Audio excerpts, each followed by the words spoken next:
mag-focus at isipin mo lamang siya bago kayo matulog sa gabi upang siya po ay hindi mapakali hanggat hindi kanya makikita.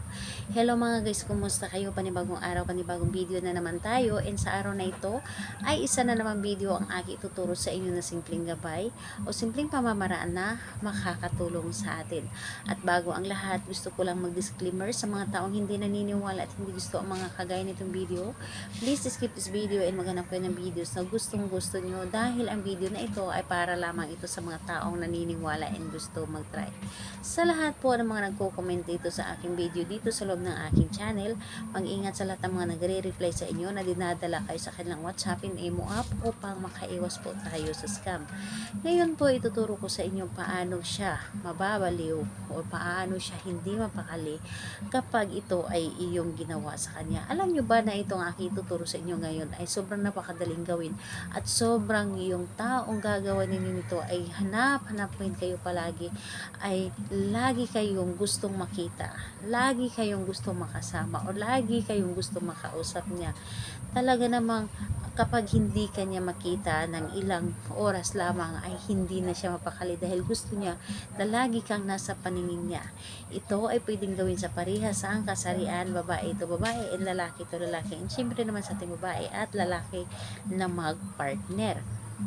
So dito po is wala tayong ibang gagamitin kundi sarili lamang natin. Kailangan mo lamang dito na i-claim sa inyong sarili. Kailangan nyo lamang dito na mag-focus. Kailangan nyo lamang dito mag-isip. Kailangan nyo lamang dito na buo ang inyong loob sa paggawa. At higit sa lahat, kailangan hindi kayo nagdadalawang isip sa paggawa ng ritual na ito, dahil ito po napakadali lamang ito, napakasimple, ngunit napaka-epektibo. So dito po is ang gagawin nyo lamang dito, ihanda nyo lamang ang sarili ninyo bago kayo matulog sa gabi.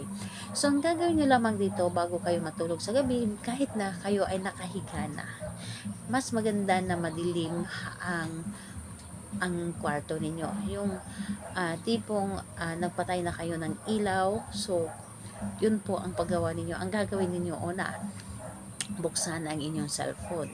Buksan ang inyong cellphone, titigan yung larawan ni target. Buksan at titigan ang larawan ni target na may buong pagmamahal. Kailangan na may buong pagmamahal ang paggawa ninyo nito. Then, ang gagawin ninyo ng mga ilang segundo sa pagkatitig ninyo na para bang pinapasa ninyo ang inyong pagmamahal sa larawan niya, ang gagawin po ninyo, mag-focus at pumikit kayo. Mag-focus at isipin nyo lamang siya ng isipin.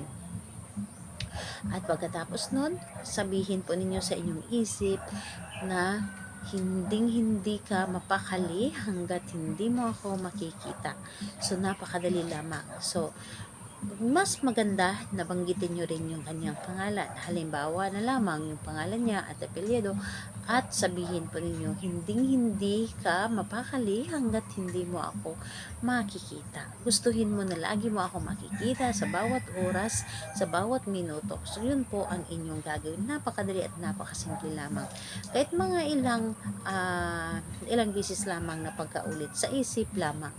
So ayun po, pagkatapos nun ay hayaan nyo na at matulog na kayo. Asahan ninyo, pagkagising ninyo sa umaga, yung cellphone ninyo ay puno na ng tawag ito at mga messages.